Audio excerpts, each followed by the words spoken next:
Councilman Rick Perry. We started off a little differently. We're going to end this campaign on a brand new note. Rick Perry.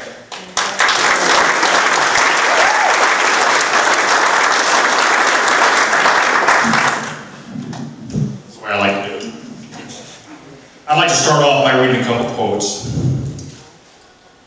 I predict future happiness for Americans if they can prevent the government from wasting the labors of the people under the pretense of taking care of them. The democracy will cease to exist when you take away from those who are willing to work and give to those who are not. These quotes, of course, are from Thomas Jefferson. Thomas Jefferson is the man that the Democrats honor every year with their dinner like we're having tonight. And I would ask each and every one of you, what would Thomas Jefferson say about the Democratic Party today? I don't think he would like it very well. I'd like to go over a few things. I will say I went to one Jefferson Jackson dinner, and that was about 7 years ago. Their keynote speaker was Baron Hill, and honest to God, Baron Hill's whole speech was a put down to Rush Limbaugh. Anyway, I want to talk about a couple things I've done on the council since I've been there, and I'm proud of the stands I took. The first thing I did was I voted against the stormwater utility bill.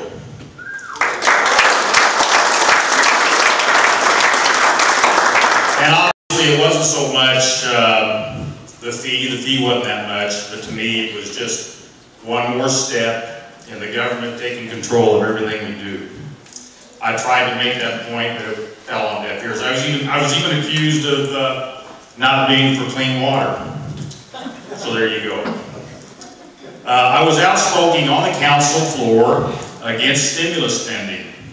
I even signed a petition that Rick Bruce passed around against it. And obviously it looks good for Madison. We got new sidewalks. We got a new reinforcement to Lamplighter Park. But anybody that's really thinking knows that this spending is insane, and it's all part of the downfall that's going to happen to this country if we don't get things in order really quick. And the last thing, well, not the last thing, I got two more things. On the council floor, I was so furious about Baron Hill and what he was saying about Tea Party people and people coming to town hall meetings really concerned about this healthcare bill, calling them political terrorists, that on the council floor, I asked Baron Hill to apologize, and it made the front page of the paper. But I'll tell you, when it came to the point where whether or not I was going to do this, ask him to apologize, well, I really had second thoughts. I can't do this, I can't do this. And finally I said, well, heck on it, do it. So I did it. And I'm going to tell you people, when you take a stand and finally do something you really believe in, I was on cloud nine. I mean, I worked bingo that night. I was floating across the floor. I thought, gosh, you did it. I was so proud of myself. But, and Baron deserved it. I mean, there was no question it was the right stand to take. I mean, his arrogance and his disregard for probably 60% of his constituency was unforgivable. And lastly, the thing that I'm probably most proud of is I helped start the Tea Party here in Jefferson County with Rick Bruce, Frank Mingione, Dr. Israel, Joe Boone. Who am I forgetting, Rick? Kathy Peck, Lisa Sane is our treasurer.